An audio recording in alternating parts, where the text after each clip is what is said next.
دفتر میں کام کرتے ہوئے ایک صاحب کا موبائل چوری ہو گیا۔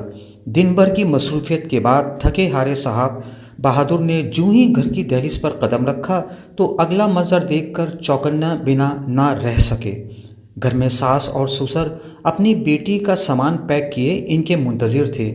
بیگم اور ساس کی آنکھیں رو رو کر سرخ ہو چکی تھیں، جبکہ ان کے داخل ہونے پر سسر کے ماتھے پر نفرت کی لکیریں بھی عیاں ہونے لگی تھیں۔ کہاں لے کر جا رہے ہیں میری بیوی کو؟ خیریت تو ہے؟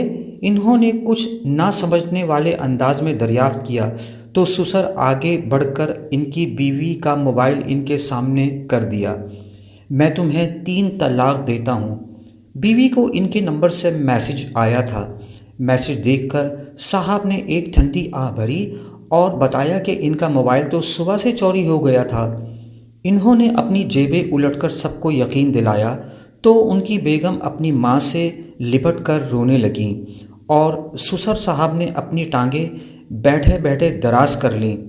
لیکن چور نے میری بیوی کو طلاق کا میسج کیوں کیا؟ الجھن کے مارے انہوں نے اپنا نمبر ڈائل کیا تو چور نے فون اٹھایا۔ صاحب چھوٹتے ہی پھٹ پڑے۔ کمینے انسان، فون چرایا سو چرایا، میری بیوی کو طلاق دینے کا حق تمہیں کس نے دیا ہے؟ چور نے اطمینان سے ان کی بات سنی اور کہنے لگا، دیکھیے صاحب، صبح جب سے ان کا فون چرایا ہے مجھے آپ کی بیوی کے 36 میسج موصول ہو چکے ہیں۔ کہاں ہو؟ کیا کر رہے ہو؟ کب آؤ گے؟ آتے ہوئے لے آنا، اور یہ بھی لے آنا، جلدی آنا۔ دیکھو فلاں چیز ختم ہو گئی ہے۔